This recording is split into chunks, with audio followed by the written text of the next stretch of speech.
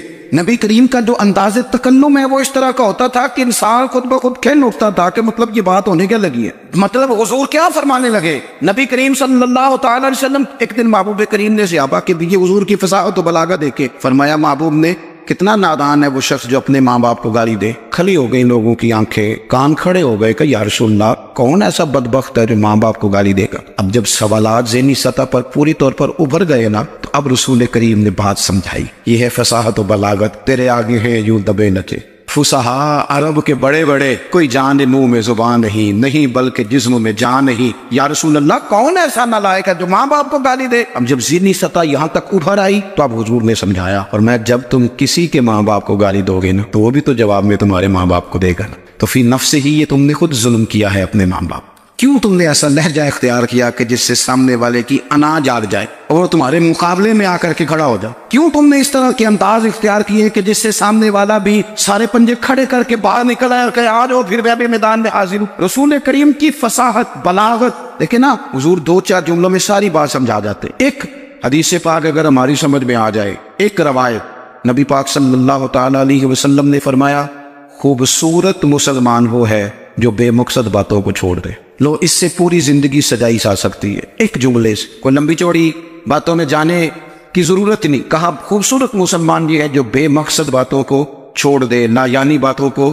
کیا کہتے ہیں ہمارے دیہات کے لوگ، جڑے پنڈ جانا نہیں ادھر راہ پوچھنے دی. لیکن آج کل لوگ باز آندے یعنی جس بات کا بالکل تعلق نہیں نا وہ بات بھی کرتے جاتے ہیں، جس کا شعبہ ہی نہیں وہ بھی چھلانگ لگا کے اس میں آ جاتا ہے. ہم اپنا وقت ضائع کرتے ہیں، اپنی صلاحیتیں ضائع کرتے ہیں، اپنا نقصان کرتے. ہم اپنا کام صحیح کر کے نہیں کرتے اور دوسری ساری دنیا کو ٹھیک کرنا چاہتے ہیں. او بھائی آپ جس جگہ جس شعبے سے تعلق رکھتے ہیں آپ اپنے معاملات میں مضبوطی پیدا کریں. حضور نے اپنی فصاحت کے ساتھ بلاغت کے ساتھ لوگوں کو قائل کیا، اور قرآن مجید کی تاثیر کا یہ اثر میرے کریم رسول نے دکھایا کہ رات کو جب حضور بیٹھ کے قرآن پاک پڑھتے تھے نا، جب یاسین والے نبی خود یاسین کی تلاوت کرے، جب طٰہٰ والے محبوب خود طٰہٰ کی تلاوت کرے،